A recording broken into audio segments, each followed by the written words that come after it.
Financial systems include lenders, borrowers, and various types of financial intermediaries. However, those systems are organized in a different way in different countries. In general, we can distinguish between the two types of financial systems. They are called Anglo-Saxon and continental systems. When talking about the Anglo-Saxon system, we first mention that this is a market-based system, where financial markets take on the role of the main financial intermediary between borrower-spenders and lenders-investors. In turn, in a continental system, banks play a major role in directing the flow of funds between the economic agents. So let me talk about the differences between these systems in more detail. One of the most important things which make the difference between Anglo-Saxon and continental countries is the type of legal system. Anglo-Saxon countries have the legislation based on common law, where the regulation is produced by the courts based on the so-called legal precedent. However, this is not the case for the continental countries, where the rules and regulations are strictly interpreted and are incorporated into the codes or charters. In these countries, the regulation may look like a manual to the washing machine, where all the possible situations are anticipated and all the detailed instructions to act are given. Another important difference between these systems is the sources of funding for companies. It's generally supposed that in Anglo-Saxon markets, equity securities and equity financing is the main source of capital for companies. Then go debt securities, and as a last resort, American companies go to banks for lending. In this case, companies should prefer to raise money by selling equity and debt securities to the public, rather than applying such direct financing like bank financing. This is, however, not in case in continental countries, where the bank loans should be the primary source of financing, and the banks are big and very influential, and they actively monitor their borrowers. However, things are changing nowadays, and if we switch from theoretical models to the real life and look into the recent statistics published by the Securities Industry and Financial Market Association, we see a very interesting thing. Looking into the financing structure of non-financial corporations, we see that equity financing prevails in both Anglo-Saxon markets like the US and the continental markets like the Euro area and Japan. So that means that the situation is changing. However, the market which looks closer to the continental system is an emerging market like China. So generally, we can see that indeed in developed countries, equity financing is becoming more and more popular than debt financing in any kind. However, if we take a look at the debt financing structure, we can see the difference. In the US, most of the debt comes to the companies from the market rather than from the banks.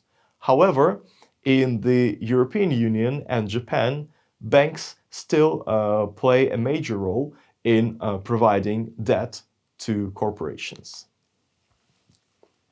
Another implication of the difference of these financial market systems is equity ownership.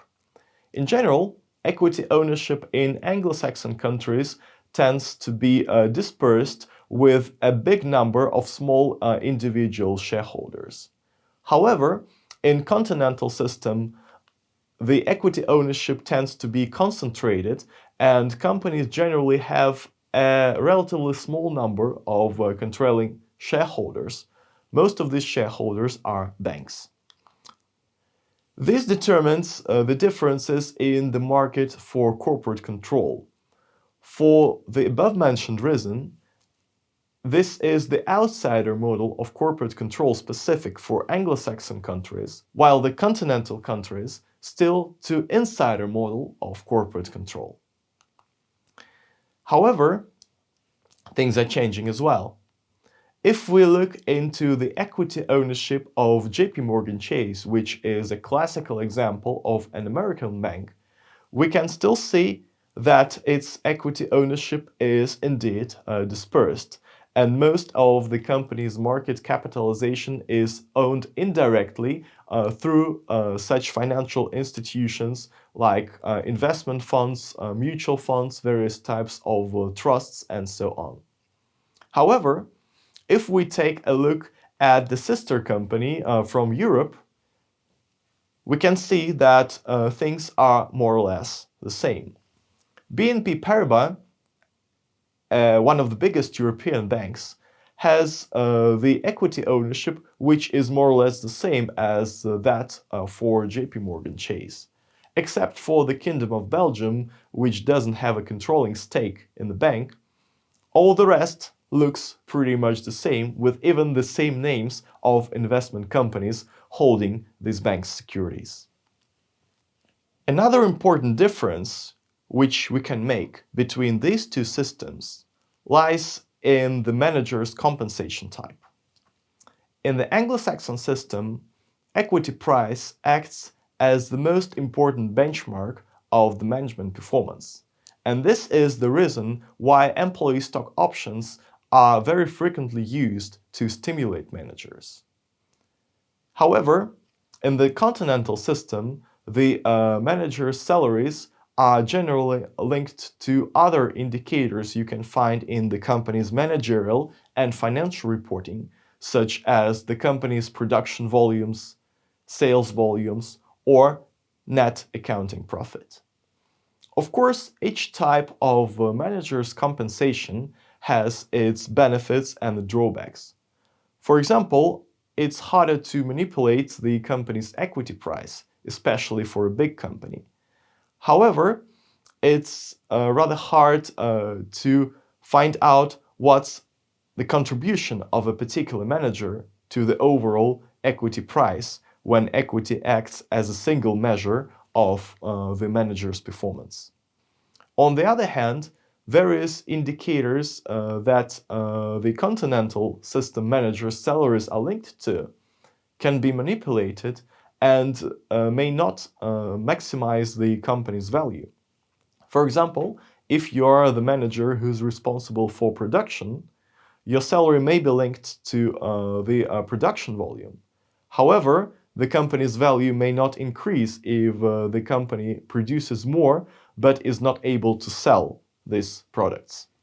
In this case, indeed, it can be some kind of a conflict between various managers because different managers may have different key performance indicators not linked to each other. Another difference between the systems lies in the types of financial institutions operating in the market. In the United States and other Anglo-Saxon countries, historically, it has been the difference and division between traditional banking and investment banking. However, it was not the case in the continental countries, where commercial banks were not prohibited to offer their customers a broad range of financial services. It all started in the year 1933 when the Great Depression came. The new administration of Franklin Delano Roosevelt admitted the Glass-Steagall Act, which prohibited commercial banks to invest in corporate securities, underwrite corporate securities, and act as the broker-dealers of corporate securities. The reason was quite simple. During the years preceding the Great Depression, commercial banks engaged in speculative activities at the financial markets by using their customers' funds which were deposited there. And after the collapse of the American market, the government had to bail out these banks using the taxpayers' money. And since then, for several decades, the combination of investment and traditional banking was completely banned in the United States. Things changed at the very end of the 20th century, where most of these restrictions were relaxed in the so-called Graham-Leach and Bliley Act, which came into power in 1999. Some economists argue, however, that this was one of the main underlying reasons of the financial crisis, which broke out 8 years afterwards. So, as a bottom line, let's summarize all the things we're talking about the difference of these financial systems. We also noted that the financial systems are getting converged. Thus, market-based and bank-based systems have much in common nowadays when we are talking about developed countries. However, emerging markets have more features of a bank-based system today.